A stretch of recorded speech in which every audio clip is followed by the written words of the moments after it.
And so we sent a community of journalists in Minnesota to hear the human stories behind the most painful headlines.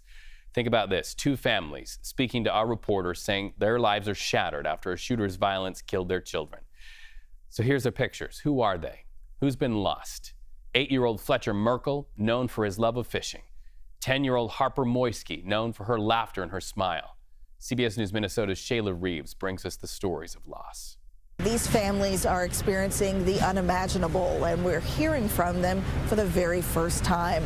Each of them asking everyone to remember their children, not for how they died, but for how they lived. This is 8-year-old Fletcher Merkel. His family says that they loved him.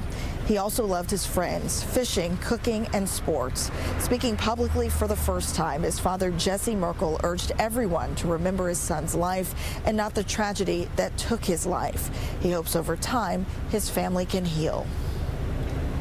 And finally, all the people, and especially the children, impacted by this horrific event are able to recover mentally and find strength to live loving, happy, and full lives.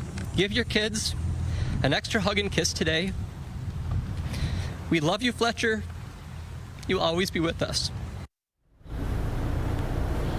The family of 10-year-old Harper Moy described her as bright, joyful, and deeply loved. They say her laughter, kindness, and spirit touched everyone who knew her.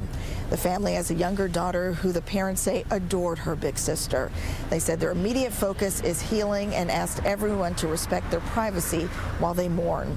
Jesse Merkel also offered prayers to the other victims affected by this tragedy, saying that he hopes that they too may find healing in time and that all the wounded may make a full recovery and return to their families.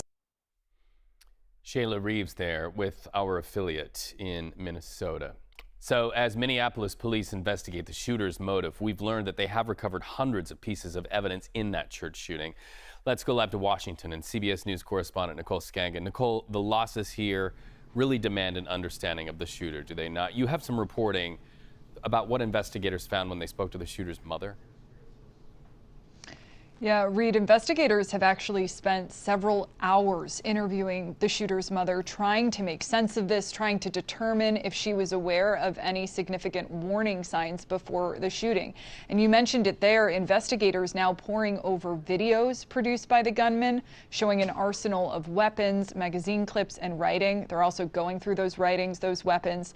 Those videos, we know, were published at roughly the same time that the shooter opened fire on Annunciation Church.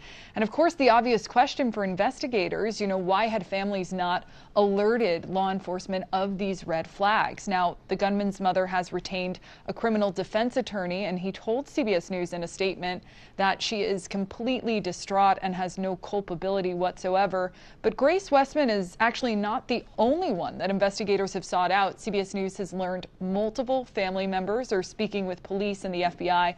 That includes John Westman, the shooter's father, and many of those interviews are still ongoing today, Reed.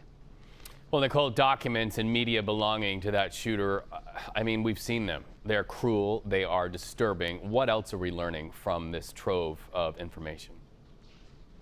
Yeah, court documents indicating that the gunman was wearing tactical gear when police found the shooter at the back of the church, I should say, with a self-inflicted gunshot wound to the head. 2 guns were found near their body, though 3 were recovered in total, according to police, and a van registered to John Westman.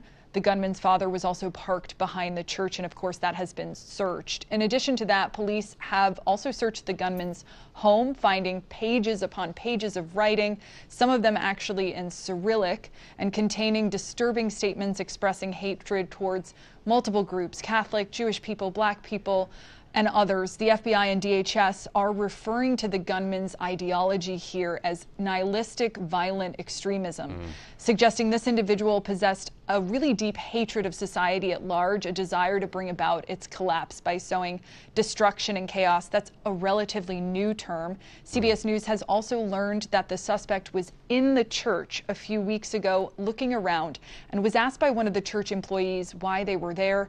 The shooter responded at that time that they wanted to reconnect with their faith. Investigators now believe the shooter used that visit to conduct surveillance at the church, and they found sketches of the facility believed to be drawn by the gunman. Reed. Nicole Sganga, it's all horrifying. Thank you so much for your reporting, and for our viewers at home, we'll continue following this throughout this hour, this day, and the weeks and months ahead.